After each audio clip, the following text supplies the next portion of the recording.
साथियों को नमस्कार। स्वागत है आपका हमारे चैनल मैथमेटिक मैथ्स अड्डा में। आज की वीडियो में हम शुरू करने जा रहे हैं एक बहुत ही महत्वपूर्ण टॉपिक, लीनियर प्रोग्रामिंग प्रॉब्लम यानी एलपीपी। यह टॉपिक प्रतियोगी परीक्षाओं के साथ साथ बीएससी, एमएससी, एमएड और यूपीपीएससी लेक्चरर जैसी परीक्षाओं में काफ़ी महत्वपूर्ण माना जाता है। आज जो हम टॉपिक लेने जा रहे हैं वो है हाइपरस्फीयर, लाइंस एंड लाइन सेगमेंट। तो ये ऑपरेशन रिसर्च के अंदर ये लीनियर प्रोग्रामिंग प्रॉब्लम आती है, जिसको आप प्रगति पब्लिकेशन, कृष्णा पब्लिकेशन, किसी भी बुक से डिटेल में पढ़ सकते हैं। तो आइए शुरू करते हैं। सबसे पहले बात करते हैं हाइपरस्फीयर की। हाइपरस्फीयर क्या है, इसकी डेफिनेशन देखते हैं। अ हाइपरस्फीयर इन ईएन, ईएन मीन्स होता है यहाँ पे n dimensional space with centre at A and radius epsilon greater than 0 is defined to be the set of points x equals to x such that mod of x minus a equals to epsilon. That is, the equation of hypersphere in En is x1 minus a1 whole square plus x2 minus a2 whole square and so on xn minus an whole square equals to epsilon square. यहाँ पे जो a लिखा हुआ है, ये आपने vector space पढ़ा होगा। वेक्टर स्पेस का ये a वेक्टर की तरह काम कर रहा है। यहाँ a वेक्टर से मतलब है हमारा, जनरली ऐसे भी लिखते हैं, ये वो वेक्टर एनालिसिस नहीं है जो वेक्टर स्पेस में आप पढ़ते हो। A vector equals to A one, A to,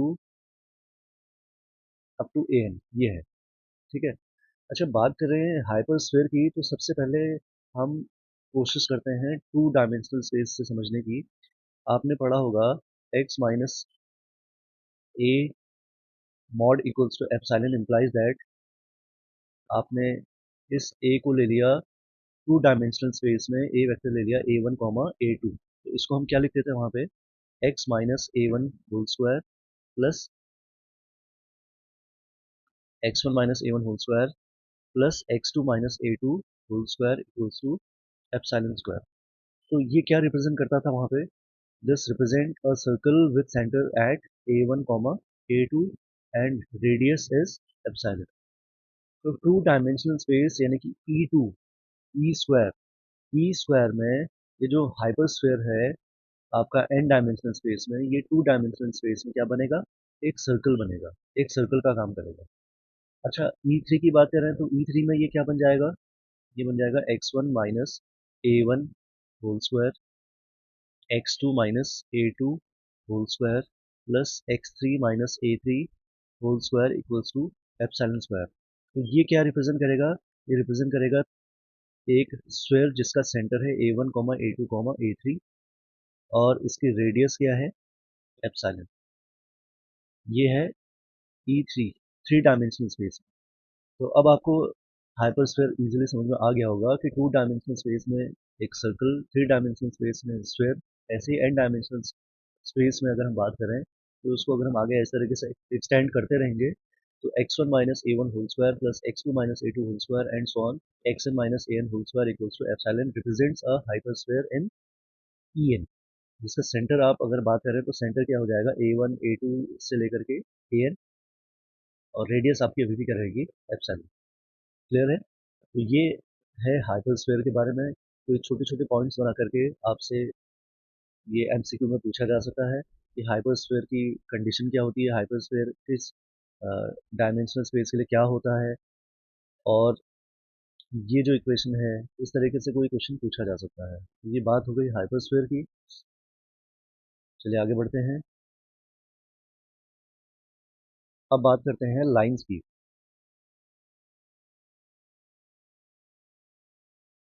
lines और लाइन सेगमेंट में क्या डिफरेंस है, देखते हैं। In EN, the line through the two points x1 comma x2, where x1 and x2 are two distinct points, अलग अलग points हैं x1 और x2। तो ये x1 और x2 हम n डायमेंशनल स्पेस में हम बात कर रहे हैं, ईएन में बात कर रहे हैं। ईएन में लाइन की जो इक्वेशन होती है वो होती है x such that x equals to lambda x1 plus 1 minus lambda x2 for all real values of lambda. Lambda की आप डिफरेंट डिफरेंट रियल वैल्यूज इसमें सब्स्टिट्यूट करेंगे तो आपको एक जो एन डायमेंशनल स्पेस में जितनी लाइंस बनती है वो सारी लाइंस आपको इसके अंदर मिल जाएंगी। अभी आपको एक पिक्चर की तरह थ्रू मैं आपको इसको एक्सप्लेन करूंगा। देखते हैं आगे लाइन सेगमेंट की डेफिनेशन क्या है।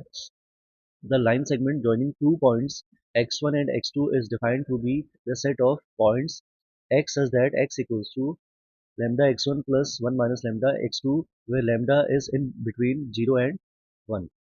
अच्छा, आपने जूनियर क्लासेस में पढ़ा होगा लाइंस और लाइन सेगमेंट्स। लाइन सेगमेंट क्या होता है? कोई भी दो पॉइंट्स को ज्वाइन करके जो मिनिमम डिस्टेंस इसकी ट्रैवल होती है इसको हम लाइन सेगमेंट बोलते हैं। और लाइंस क्या है?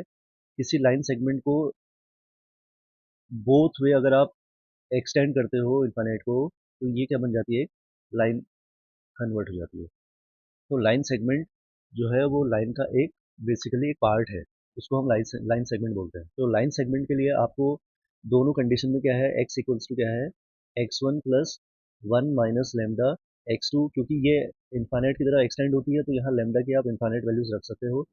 लेकिन इसमें यहाँ पे जो कंडीशन है, जीरो और वन के बीच में ही वैल्यूज आपको इसमें सब्स्टिट्यूट करनी है। किसके लिए? लाइन सेगमेंट के लिए। अब हमें समझने की कोशिश करते हैं कि लाइन सेगमेंट के लिए हमने लेमडा की वैल्यू जीरो और वन के बीच में ही क्यों ली। वन से आगे लेंगे तो क्या होगा और जीरो से पहले लेंगे तो क्या होगा, तो इसको समझते हैं। देखिए मैंने एक पिक्चर पूरा एक बनाया हुआ है, ये lambda x one plus one minus lambda x two, where line के लिए, लाइन सेगमेंट के लिए लेमडा की वैल्यू क्या है, जीरो और वन के बीच में। अच्छा, अगर हम इस पूरे सेगमेंट में लेमडा की वैल्यू जीरो सब्स्टिट्यूट करते हैं तो एक्स इक्वल्स टू क्या आ जाएगा, एक्स टू आ जाएगा। आएगा। इसमें अगर हम लेमडा की जगह पे जीरो रखते हैं तो एक्स इक्वल्स टू आ जाएगा x two. Suppose x two ये फिक्स पॉइंट हमारा है, आपको पिक्चर में दिख रहा होगा।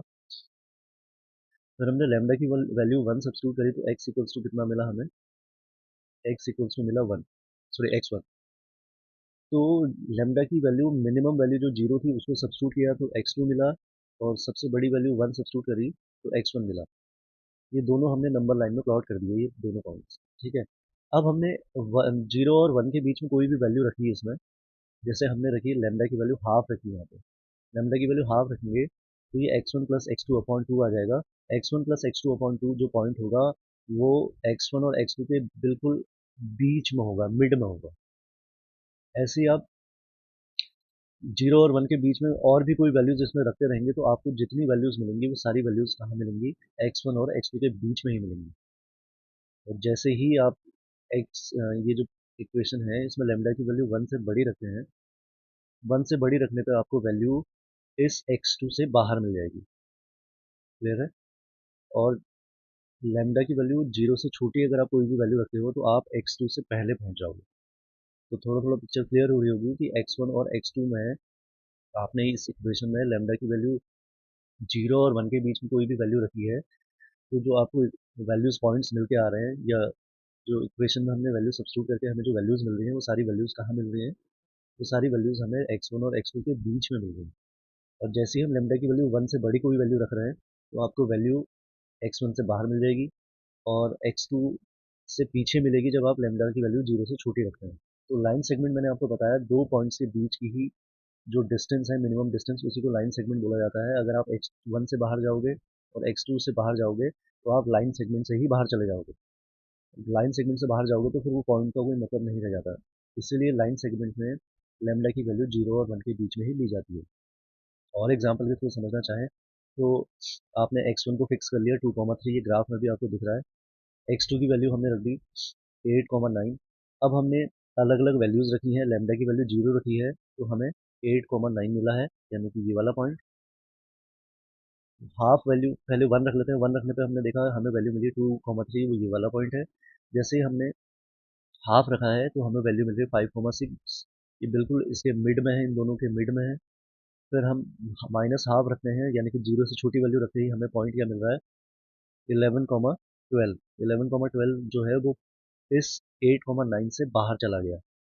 ऐसे ही आपने लैम्डा की वैल्यू 3/2 रखी है तो आपका -3,0 यानी कि वो इस वाले पॉइंट से बाहर चला जा रहा है।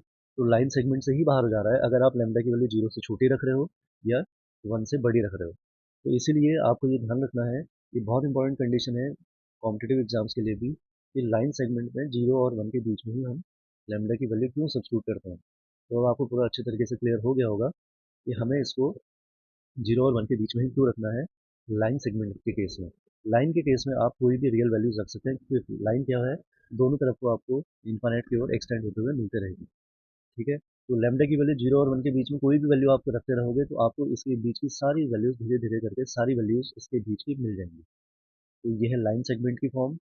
क्या x equals to lambda x1 plus 1 minus lambda x2, where lambda is in between 0 and 1।